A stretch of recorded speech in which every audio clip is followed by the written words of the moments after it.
जगह जा रहा आश्रम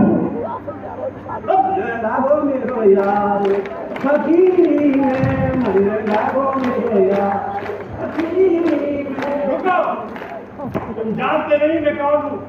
मैं इस राज्य का महाराजा हूँ। तुमने मेरी आज्ञा क्या बेलना थी? तुम्हारी इतनी हिम्मत?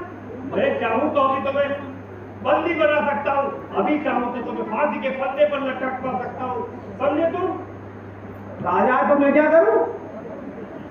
मुझे क्या तेरी जागीर चाहिए? मुझे कुछ नहीं चाहिए, हम तो पकड़ आदमी है। तुझे कुछ चाहिए तो बता, क्या बात है, क्या हो गया? मैं सिर्फ ये जानना चाहता हूँ कि अगर युद्ध में मेरी मृत्यु हो गई तो मुझे स्वर्ग मिलेगा या नरक? राजा, तेरे प्रश्न का उत्तर मिल गया। क्या? राजा तू इस समय नरक में है। नरक में है? नरक में? हाँ, इस समय तू नरक में है। हाँ,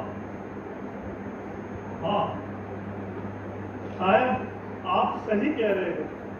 मैं अभी नरक में हूँ। मैंने अपने क्रोध और अहंकार वश आपका अपमान कर दिया, वो इसलिए कि आपने मेरी बात नहीं मानी। मैं कैसे कर सकता हूँ ये? एक राजा कभी ऐसा नहीं कर सकता। मुझे क्षमा करें गुरुदेव, मुझे क्षमा करें। राजन, अरे क्या बात है, उठो उठो राजन, उठो उठो। राजन, तुम्हारे दूसरे प्रश्न का भी उत्तर मिल गया। ये? हाँ राजन, वो कैसे? इस समय राजन तुम स्वर्ग में हो। स्वर्ग में। स्वर्ग में? हाँ राजन, तुम स्वर्ग में। अच्छा, राजन,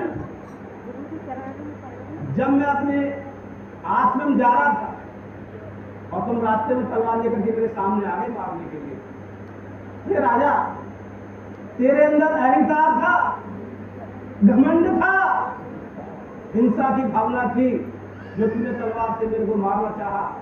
राजा, घमंड के कारण उस समय तू नरक में था।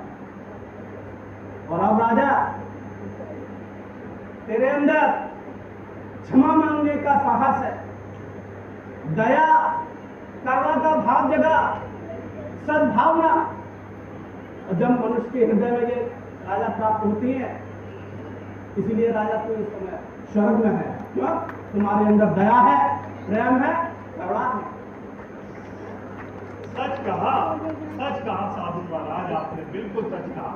अब मुझे समझ में आ गया है, स्वर्ग और नरक कोई दो स्थान नहीं है, बल्कि ये हमारे अपने विचारों, अपने